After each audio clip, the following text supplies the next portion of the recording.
Hello, so I wanted to do a video. There's 2 more videos I want to try to get done tonight. So I wanted to try to do a video. Oh, and this is Sarah Braasch. Welcome back to my channel. For some reason I dropped that little bit. Okay, maybe it's okay to drop it at this point, but I kind of like it. But anyway, so I wanted to do a video. This video is going to be about how I have okay, where should I start? A lot of people seem to want to buy the false narrative that my crazy behavior was just misinterpreted as racist and that I wasn't harassed. I imagine that because I'm crazy. And also that the living or napping while black incident at Yale wasn't a hate crime hoax. It absolutely was. I was harassed. I was stalked on campus. I was targeted by the Yale administration and police. They were complicit in the hate crime hoax. The living or napping while black incident at Yale most certainly was a hate crime hoax. I was falsely accused of having perpetrated a racist hate crime comparable to a lynching immediately after the incipient instigating incident, the February 24th, 2018 incident, and the living or napping while black hate crime hoax did not take place over a couple hours on May 8th, 2018. It took place over months. And the entire time, the entire Yale administration and police knew I was completely innocent. They knew I was completely innocent from beginning to end, and they made a decision to tell disgusting lies about me. So anyway, what I've been saying all along is that seems really crazy, right? That seems really crazy. It seems like, why would this group of Yale deans embrace a very obvious false accusation of me having perpetrated a racist hate crime comparable to a lynching? Comparable to a lynching. That's right. That's what I was accused of having done on February 24th, 2018 by Lolata Ciambola and Jean-Louis Renison, even after I had been exonerated by Yale Housing. So why would this group of Yale deans embrace this very obvious false accusation? Well, the reason why they embraced it, and I think their behavior seems crazy if you don't take this into account. I believe very strongly that the reason why they embraced it is because, sorry, I was just fixing my hair there, is because they'd been targeting me for years, including in part because of my civil libertarian views, because of my staunch free speech activism, because of my anti-religion, including anti-Islam activism and advocacy, because of my secularism advocacy, because of my opposition to hate crime legislation as grossly unconstitutional. So they've been targeting me for years. They've been wanting to expel me for years. And this all stemmed from an incident that happened in spring 2015 during my first year in the PhD program at Yale, when I stood up for the federal civil rights, the religious expression rights of an evangelical Christian black man who was our only person of color job candidate for an assistant professor tenure track position in the philosophy department at Yale.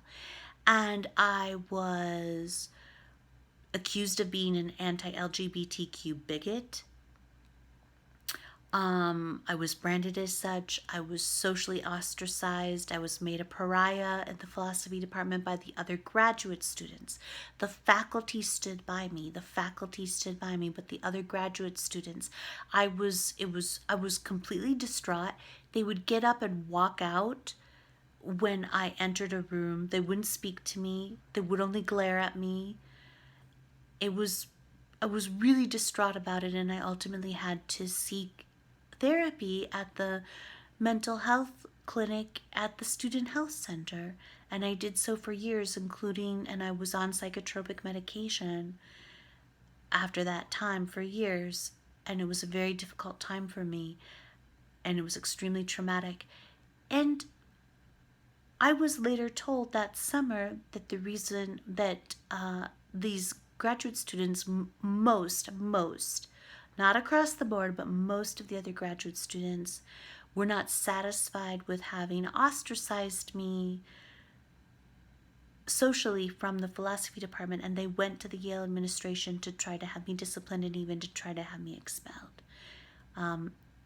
And I was told that the Yale faculty stood up for me, which is why I was not disciplined by the administration at that time. And I was also told that the other graduate students were not happy about this, and I believe the reason why I was widely known and despised across campus was due in no small part to them spreading those rumors about me, publicly branding me an anti-LGBTQ bigot.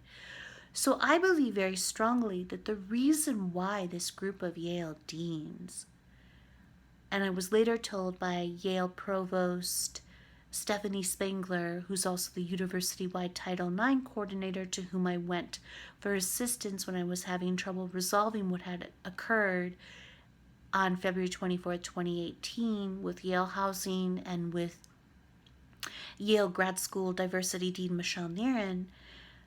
She told me that the group of Yale deans included Yale Graduate School Dean Lynn Cooley and Yale Grad School Diversity Dean Michelle Nerin and Yale VP of Student Life Kimberly Goff-Cruz. These were the Yale administrators who were so desperate to kick me out of Yale and destroy my life because of my views, because I dared to stray even a hair from woke intersectional feminism dogma, because I was a deeply committed civil libertarian.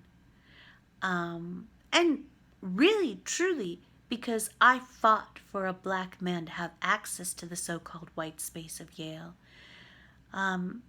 which is another reason, shows you again why woke intersectional feminism is bigotry and stupidity. So if you don't take this into account, I think it seems crazy that these Yale deans would have embraced a very obviously false accusation that I perpetrated a racist hate crime comparable to a lynching. Why would they do that? That's crazy. I was so very obviously entirely innocent. That's insane. Well, the reason why they embraced that very obviously false accusation is because they were thrilled. They were thrilled when they were approached by Lolita Siambola and Jean-Louis Renison. They were thrilled to have another opportunity to expel me and to destroy my life and lifelong human and civil rights academic and legal careers. They were thrilled, and they targeted me because of my views.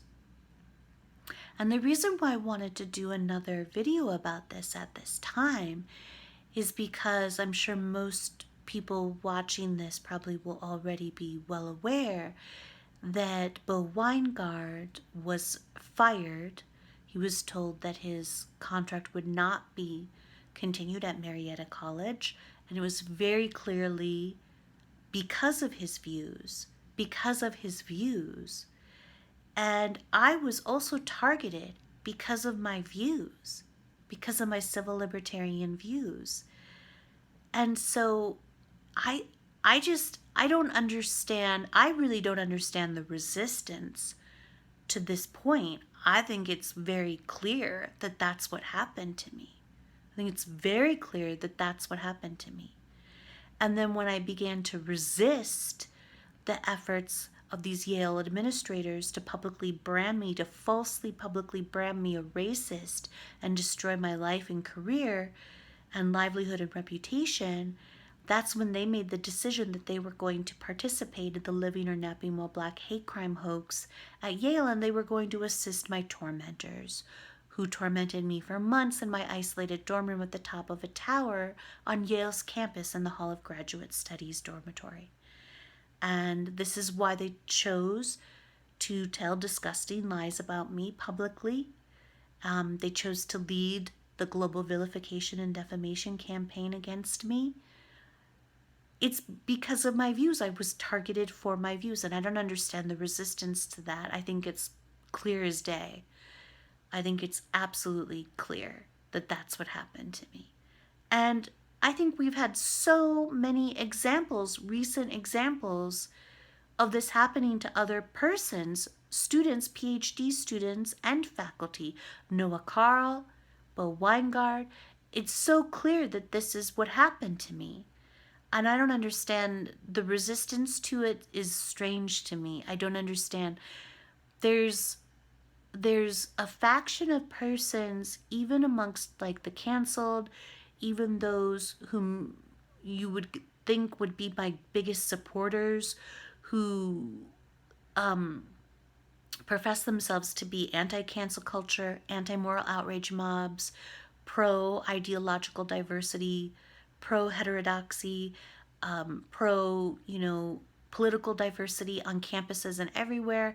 So, and you would think that these persons would be supporting me, but there's a faction within this community that seems to want to embrace the false narrative that my crazy behavior, I'm just crazy, and my crazy behavior was just misinterpreted by Lolata Siembola and Jean-Louis Renison as racist, and they never harassed me. I was never stalked, and the Yale deans threw me under the bus. The Yale administration threw me under the bus, but that they hadn't been targeting me for my views. And I think that makes no sense. I think that makes no sense. Makes absolutely no sense, given the fact that the hate crime hoax took place over months, that the Yale administration and the Yale Police Department were intimately involved every step of the way, that they knew from the very beginning that I was entirely innocent. And I think it makes no sense. Why would this group of Yale administrators embrace a very obviously false accusation of me having perpetrated a racist hate crime comparable to a lynching, when it was clear as day that I was completely innocent? They knew I was innocent. Why? It was clear as day that it was a false accusation. Why would they do that? Why would they embrace that? I think it's insane to think that they would embrace it for no reason at all. No reason at all. They just embraced it. And people want to say, oh, they were cowing to the mob. There was no mob at that point. There was no mob at that point. Those Yale administrators, that group of Yale deans, created the mob. They're the ones that spread it like wildfire, that I was an egregious racist who was going around trying to kill black and brown students on Yale's campus via the Yale Campus Police Department. They're the ones that created the mob. There was no mob. There was no mob. I had been exonerated. I met with the Yale housing managers, Beth Bishop and Kate St. Marie, and I had been exonerated. They told me that not only had I done nothing wrong, but that I was the only person who had done nothing wrong. There was no mob at that point. They chose to embrace that very obviously false accusation. And unless you understand that they were targeting me because of my views, just like Bo Winegard was targeted because of his views, that makes no sense why they would do that. It makes no sense why they would do that. Okay, so I just wanted to do a video about that. So please support me as I continue to fight for justice and the restoration of civil liberties on campuses like Yale and everywhere, and fight to stop the moral outrage industry so that we can have a press that we can trust during times of crisis like this one, like this pandemic. I love you all so much. We're going to get through this together. We're going to get through the pandemic together. We're going to get through this moment of cultural insanity together. Okay, take care. I'll talk to you soon. Bye.